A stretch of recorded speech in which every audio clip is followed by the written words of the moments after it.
আসসালামু আলাইকুম আজিজ ভাই। ওয়ালাইকুম আসসালাম। বাবু একটা পান দাও, সুন সুপরি সাদা মশলা। শুন সুরি সাদা। হ্যাঁ বাবু, সুন সুপরি সাদা মশলা। কি কব বাবু রে, এই হজ করে আসার পরে বুঝছো বাবু, মানুষকে চিনতেছি, জানতেছি, বুঝতেছি। হুজুররা এক হুজুর কয় মুনাজাত করো, আর এক হুজুর কয় মুনাজাত করো না। একজন কয় মিলাদ পড়ো, আর একজন কয় মিলাদ পড়ো না।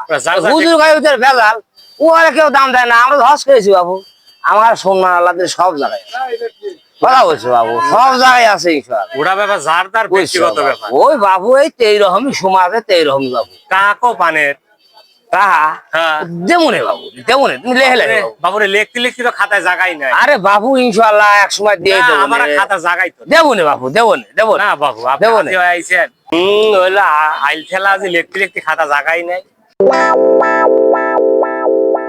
আসসালামু আলাইকুম আজি সাহেব। ওয়ালাইকুম আসসালাম। টাকা তো দিলেন না। এ বাবু দেবনে তাও এই কয়দিন দেবনে, পটল মটল বেজে দেবনে। আসসালামু আলাইকুম আজিজ সাহেব। ওয়ালাইকুম আসসালাম। ভালো আছেন? হ্যাঁ বাবু, তুমি ভালো আছো? হ্যাঁ ভালো আছি। বাবু ওলা কেবা ভালো। ওলা ভালো হবে না? হ্যাঁ ভালো আছে। এই বাবু হজর তাই আর সময় পাই না বাবু, বুঝছো? হ্যাঁ বাবু কলা তো ফর্মেল কলা বাবু, তোরাই ফরমানে যে মানুষ মারি হারাইতেছে বাবু। বলবেন দেন এই তোরাই কাঁচা কলা এক রাতে উঠে পাহা একবারে মানে অস্থির হয়ে গেল। খান আজি সব খুব ভালো। খাইছি তো, আরেকটা খাইছি খাইছি। দোয়া করবো না, দোয়া করবো না। আজি সাহেব ভালো আছে? এ বেটা কিসের ভালো হবে বলে, আমি হজ করে আসছি, তুই তো বেদ বেটা রে, চরম বেদ। বেদ মানে লাগবে না,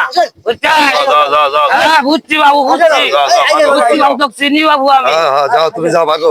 আজি সাহেব লন চা খাই আর দুইটা কথা কই। আমি জীবনে কোনোদিন বলছি বাবু, কোনোদিন অন্যায় অবস্থা করি। আজি সাহেব আপনি তো আল্লাহর ঘর পাড়াইছেন। হ্যাঁ বাবু গেছি, তো বাবা তো আমি গেছি। এখন এই যে ৮ বাজারে আজে বাজে কথা বলি, খুব খারাপ লাগে। কিছু মনে করেন না আজি সাহেব, কথা বলে কই। ওই যে ও দোকানে একটা ফাও কলা খান, ও দোকানে চা খান ফাও, এতে খারাপ যায়। আইজ মল্লি কাল ২ দিন সবই থুয়ে গেল লাগবে। আপনি কিছু কি দিয়ে যেতে পারবেন কবরের সাথে? না বাবু কিচ্ছু নেওয়া যাবে না, কিচ্ছু নেওয়া যাবে না। তাইলে এই দুনিয়াটা কি আপনার ৮টা ছেলে ওরে কি চাইবো? সব বলতে আপনার ১৫-২০ বিঘা ৬ খাইবো কিসে? এটা ভাবেন বাবু কথা তো হাসাই কইছিস। এই যে আপনার ১৫-২০ বিঘা ৬ সম্পত্তি খাইবো কিসে? না বাবু, সবই থিয়ে লাগবে। হ্যাঁ বাবু ঠিক আছে। তাইলে ওইসব মানুষ এই যে আইল খেলা কয়, ওই ফাও খাওয়া কয়, এগুলো বাদ দিয়ে যেহেতু আল্লাহর ঘর পাড়াইছেন, এসব কামার করেন না। না বাবু আর একটু এসব ভাবেন, চোখ বুঝে সবগুলো অন্ধকার। বাবু তুই কথা আদি সাহেব যে চালেন চা খান, একটু ভাবেন, যেন এসব কাম করেন না। মান সম্মান থাকে না। আপনার ছেলেও তো ৭-৮টা ছেলে পেলে, মান থাকে এতে আদি সাহেব। হ্যাঁ ভাই বোন চিন্তা ভাবনা করে মানুষের যা দিন আদানা আছে বাপু, দিয়ে দিয়ে তুই মাফ যা কইছিস বাপু, আমাকে বাপু আমি আর এই দুনিয়া নিয়ে চলবো না রে বাপু।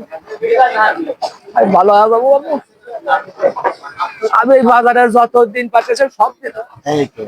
আমি আর সওয়াল বলে ধান্দাও করবো না, না না না এই দুনিয়াটাও করবো না। না, আমার রাস্তা আমি মুসাফির হয়ে রাস্তায় বেড়াবো। এই যে এতদিনের কামের কথা। বাবু যাই আমার টাকা বাবু কমাচ্ছে, আমার ব্যাংকে যত টাকা আছে সব টাকা তুমি ঋণ পাতে কাছে চলে আর হ্যাঁ বাবু তোমার জ্ঞান পেয়েছিস বাবু, আল্লাহ তো বাবু যাই দোয়া করেন আদি সাহেব, দোয়া দোয়া করেন। করি বাবু। বাবু আসি বাবু, আমি কালকেই বাবু সব ঝামেলা হারিয়ে দেবো। ঠিক আছে ঠিক আছে। আর জীবনে অন্যায় অপরাধে যাবো না বাবু। হজ করে আইসে বাপু শয়তানের প্রলোভনে বাপু মেলা অন্যায় করছি, না, আর অন্যায় করবো না, আর অন্যায় করবো না।